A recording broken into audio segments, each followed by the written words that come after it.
Cette émission a été réalisée avec les élèves de 4e du collège Roger Semet de Digoin.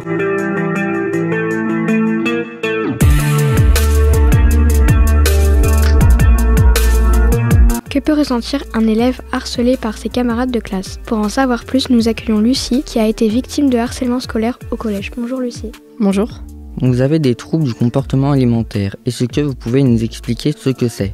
Alors, les troubles du comportement alimentaire, ils se définissent par des comportements face à la nourriture qui sont anormaux. Il existe 3 différents troubles connus à l'heure actuelle pour les troubles du comportement alimentaire, notamment l'anorexie, la boulimie, et il y en existe un 3e, donc par lequel je suis atteinte depuis la plus jeune enfance, qui a été découvert et qui a été diagnostiqué en 2013, quand j'avais 7-8 ans. Ce trouble s'est déclenché à la suite d'un choc émotionnel, suite à la séparation et à l'homosexualité de mon papa. Donc je suis atteinte du syndrome de l'hyperphagie boulimique qui me provoque au quotidien depuis 10 ans des crises où je vais manger de très grandes quantités de nourriture jusqu'à m'en rendre malade, jusqu'à me faire vomir à certains moments ou avoir des grosses douleurs abdominales. En moyenne, ces crises, en fonction de quand est-ce qu'elles se déclenchent, elles peuvent durer plusieurs heures, voire même plusieurs jours, ça peut m'arriver. Pour contrôler ces crises, c'est très difficile, voire même impossible en fonction du stade de la maladie.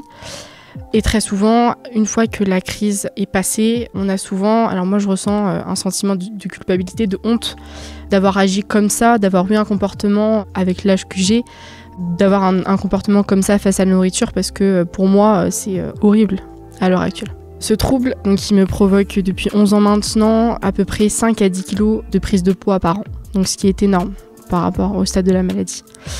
Et donc ce trouble, il m'a entraînée donc à l'âge de 8 ans et encore à l'heure actuelle, je suis en obésité. À cause de votre surpoids, vous avez été victime de harcèlement scolaire lorsque vous étiez au collège. Que vous disaient les autres élèves?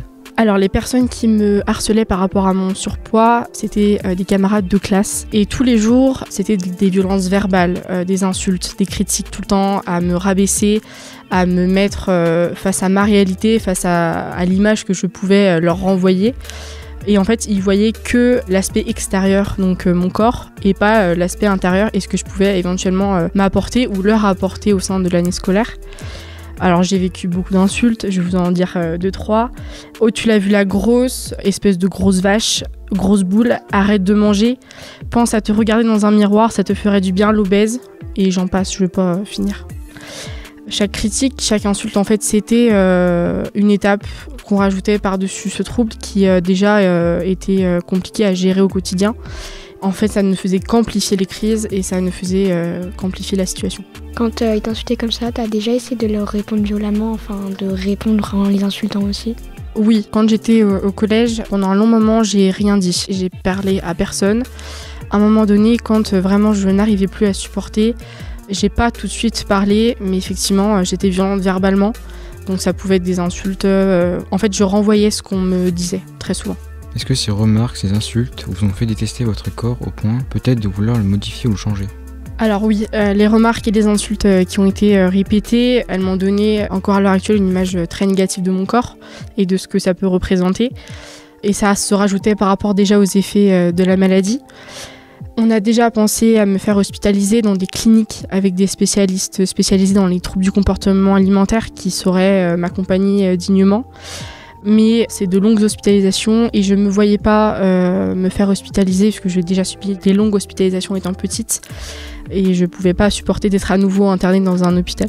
Donc il a fallu quand même prendre une décision pour m'accompagner aussi, pour éviter que ce trouble me provoque encore d'autres problèmes de santé. Donc il a fallu faire appel à des professionnels. Donc à l'heure actuelle, je suis suivie par une diététicienne, un coach sportif et une psychologue ainsi qu'un médecin traitant qui me suit au quotidien. Quels étaient les moments les plus difficiles à vivre pour vous au collège? Alors les moments les plus difficiles, c'était les moments de pause, très souvent, donc la pause du midi, les récréations. Il m'est arrivé de ne pas me rendre au self le midi par peur de toujours devoir subir les remarques par rapport au plateau, par rapport à comment était composé mon plateau. Et il en est arrivé un jour où un élève particulièrement violent a pris mon assiette et l'a jetée par terre.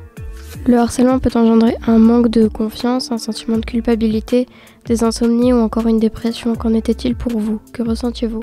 Moi, le harcèlement, il m'a entraîné notamment une baisse de mes notes scolaires qui a été assez fulgurante et assez rapide. Donc mes parents ont commencé à être alertés de ma situation lorsqu'ils ont reçu mon bulletin. Quand j'étais en 6e du premier trimestre, ils n'ont pas compris du tout mes résultats scolaires puisque en primaire ça se passait très bien. J'avais des bonnes notes et voilà, donc c'est ça qui nous a alertés. Les personnes harcelées sont souvent isolées.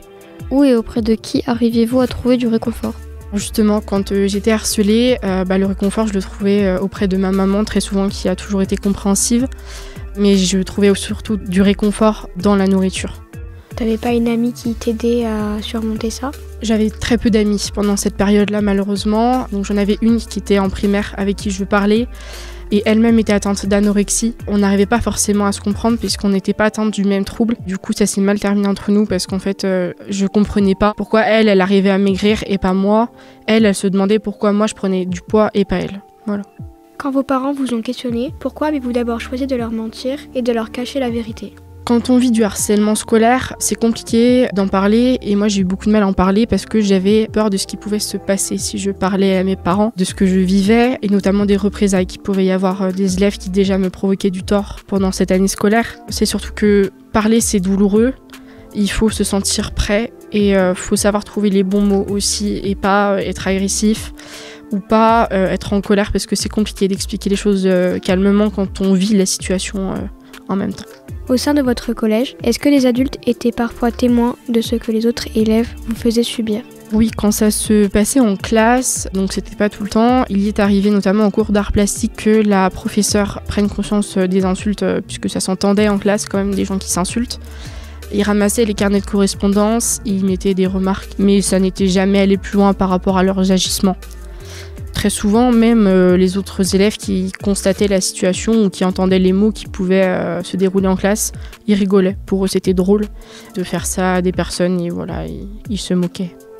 Est-ce que c'est arrivé que certains élèves prennent conscience des faits et arrêtent de vous embêter ? Oui, je remercie d'ailleurs Luna, j'espère que tu entendrais cette interview, qui n'était pas une amie pourtant à cette période-là, et qui a vu en fait la détresse et qui m'a vu pleurer un matin dans la cour de récréation, qui est venue me voir et qui m'a posé une question, pourquoi tu pleures, pourquoi tu es seule ? Et quand j'ai commencé à lui parler, elle est tout de suite allée chercher le CPE du collège. Et c'est de là que tout s'est enchaîné, que mes parents ont été mis au courant et qu'il y a eu tout ça. Un jour, vous avez été poussé dans les escaliers et vous vous êtes blessé. En quoi cela a-t-il tout changé pour vous ?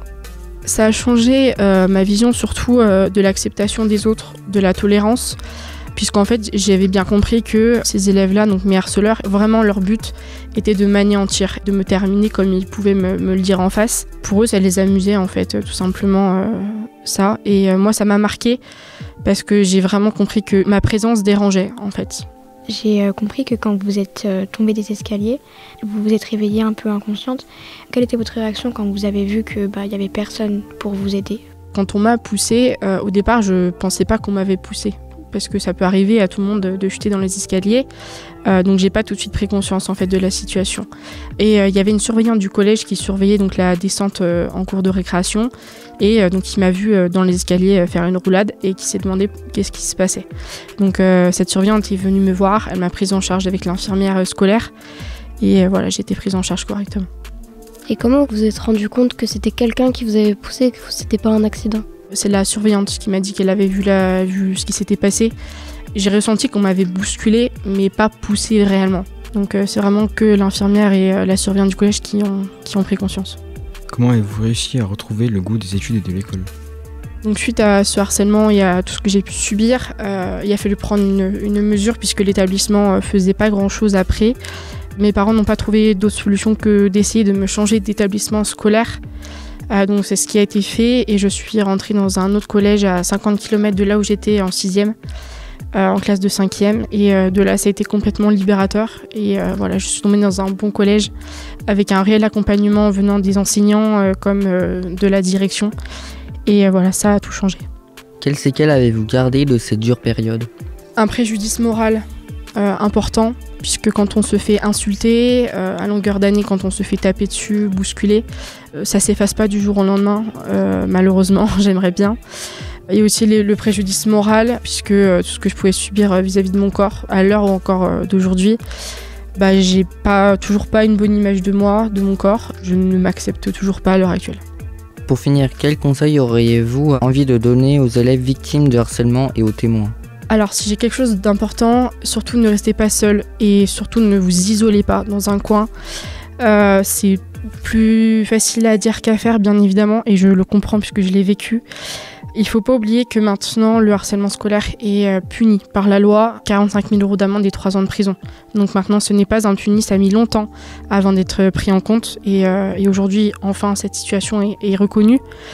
Et c'est surtout que pour moi la peur elle doit aussi changer de camp.